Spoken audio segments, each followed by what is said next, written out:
तुम्ही तो नाच सोडून द्या, बायको नाही मिळणार तुम्हाला. तुम्ही आता असेच गणपती बोलवा,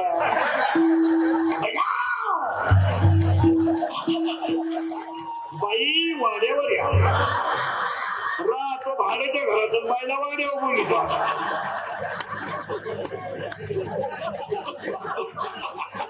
राहायला घरी आला नाही, हा भाड्याच्या घरात राहतो, बाईला वाड्यावर बोलतो. बायको नाही. आता त्याचं उत्तर आहे सांगतो मला तुम्हाला. महिलांनी आज एकही क्षेत्र असं ठेवलं नाही का ते विक्रमी केलं नाही.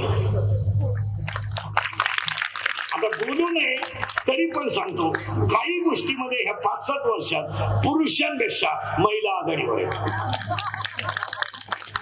आपल्याला कधी असं वाटायचं का राज्यस्तरीय महिला कबड्डी स्पर्धा होती, वाटायचं का?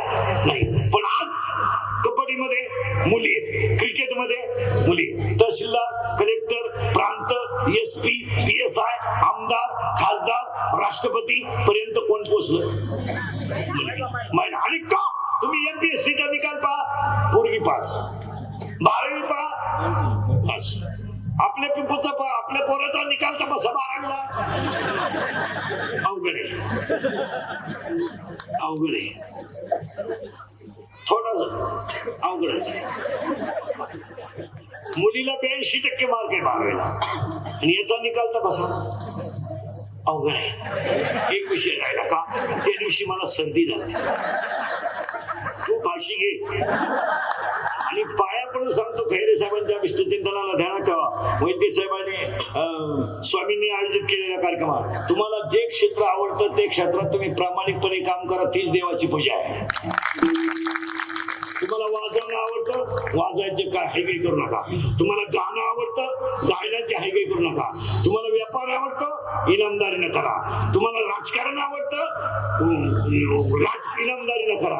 आणि तुम्हाला पुस्तक आवडतं, वाचन करा.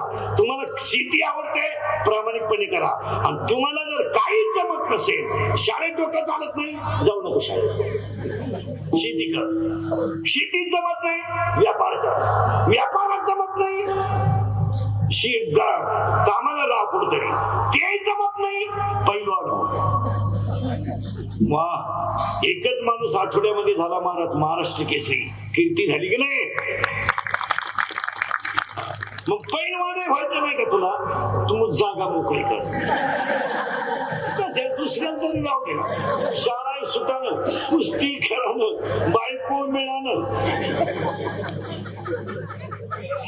मग तू करू काय शकतो बा?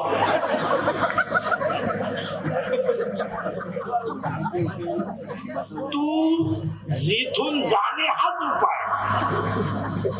तुला नाही पोट भरायची अक्कल, बायकोचा विषय नाही, तो मिटलंच.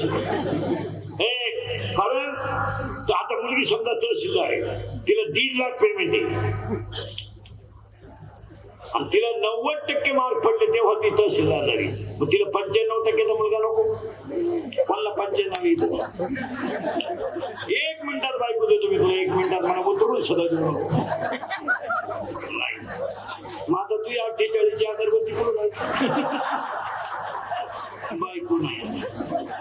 आता बायको नसणाऱ्यांना एकच पर्याय, मामाची मामीची पूजा करणे. मामाच आपला पांडुरंग आणि मामी आपली.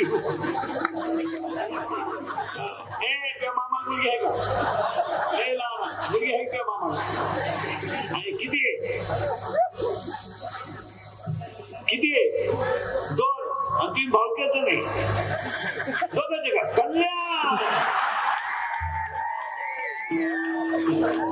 मामा आहे का रे लहान पुढचा?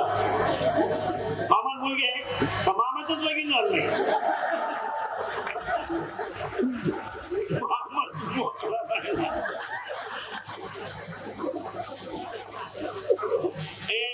करून लागला आणि एवढे पत्ते पाळल्यावर सांगा मला तुम्ही, एवढे पत्ते जर पाळले तर खैरे साहेबांनी त्यांच्या कार्यकर्त्यांना ईश्वर चांगली शक्ती गमावते. करा ना काय, नुसतं खेळा, नुसतं बोंबलं भेटतो, गोवा खातो, माझी जिंदगी बरबाद झाली. अरे शेवड्या तुला झालं काय? हृदयाला माझ्या सुखवत अरे तुला झाला काय रोग? तिचं जमल्याचं जसं कळलं जिंदगी संपल्या. तू आता फाशी घेणे एवढाच पर्याय निवांत घे. चला पुढं. तुम्हाला जे क्षेत्र आवडत असेल, आता सगळ्या महिला आहेत पण काहींना स्वयंपाक करणं आवडतं, काहींना. आता सगळ्या महिला मला उत्तर द्या, शिकलेल्या आहेत महिला, आता काही अडाणी बिडण नाही तुम्हाला. बरं नको तिथे नेऊन ठेवले, टॉपला गेलात तुम्ही. आता जवळजवळ 85% 80% महिला 12वीच्या पुढच्या आहेत, बरोबर आहे. आता एक महिलांसाठी प्रश्न आहे. तुम्ही 12वी पर्यंत शिकेल आहात, तुमचं मुलगा पहिलीला आहे, तुम्ही मला उत्तर द्या, त्याला ट्युशन असावी का? नाही. आणि तुम्ही शिकलेल्या बायका जर पहिलीच्या मुलाला ट्युशन लावत असाल तर शिकलेली बायको का करावा प्रश्नचिन्ह आहे. तुम्हाला पसैदान येत नाही, तुम्हाला आरती येत नाही, तुम्ही वाटीमध्ये भात घ्या, त्या मुलाला एबीसीडी शिकवा. तुम्ही वाटीमध्ये भात घ्या, त्याला एबीसीडी शिकवा. ग्लासामध्ये दूध घ्या, त्याला पसैदान शिकवा. एक दिवस तो मुलगा आदर्श नागरिक होईल. ट्युशन न पुढे पोरं सुधरत.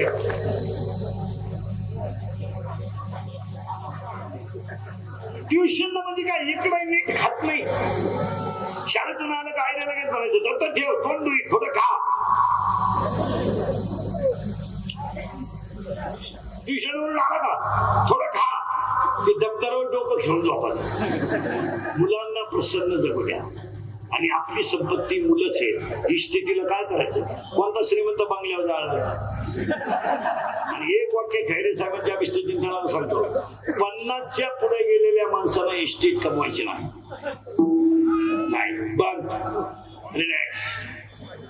1 जानेवारी लागला होता 18. उद्या सगळ्यांनी जन्मतारखा चेक करायच्या. 50 संपली का रिलॅक्स, रिलॅक्स, काहीच करायचं नाही. आणि 50 वर्षाच्या पुढे कामच करायचं नाही का? कमवलेल्या इस्टेटीचा उपभोग घ्या ना. नुसते कमीतच राहिले मग तुला मरायचंय का? 4था मजला काढला तरी वर गज काढित तू. तुला अक्कल आहे का काही? तू टिकला पाहिजे ना वास्तू शांतीकोण. बांधितच राहिला. बरं किती मोठा बंगला बांधला तरी तू जळायला स्मशानात त्याचे ना. कशाला कमवू? 27 खोल्यांचा बंगला, 13 बेडरूमच, 9 नुसते बाथरूम, एकच पोरग फाटे बावडीचं. कोणी नाही नाही नाही, आनंद उठा आजपासून देणार त्याचे. 50 वर्ष वय झालेल्या माणसाला भारी सोफा सेट घ्यायचा, बायकोला मस्त मेकअपचा खर्च करायचा, भारी भारी टीव्ही घ्यायचा, एक हात बायकोच्या गळ्यात, एक हातात रिमोट, रिलॅक्स. मस्त मालिका पाहिजे, माझे मन तुझे.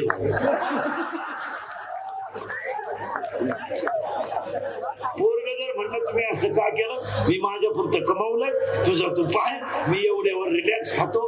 तो पोरगा म्हणला भाऊ माझं जमणार नाही, तुझं तू पाय.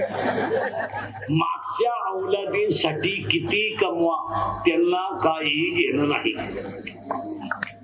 आपण कष्ट केलेत. आता नोकरीवाले वडापाव खाऊन कंपनीमध्ये झोपत्यात, वडापाव खाऊन दिवस काढतात, त्यांच्या पोरांना काही घेणं नाही. 10वीच्या पोराला जर आपण म्हणलं मी तुझी सोमवारी फी भरेल, 2 दिवस जाऊ दे, ते डायरेक्ट म्हणतं शाळेत का घातलं.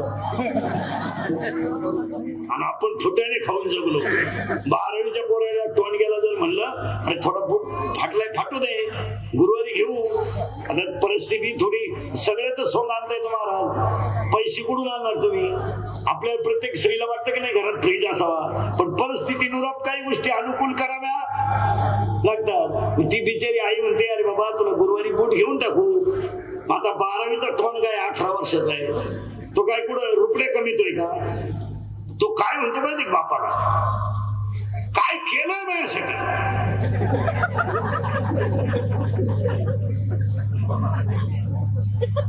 त्या बापानं काय सांगावं अशी तुमची इच्छा आहे बा.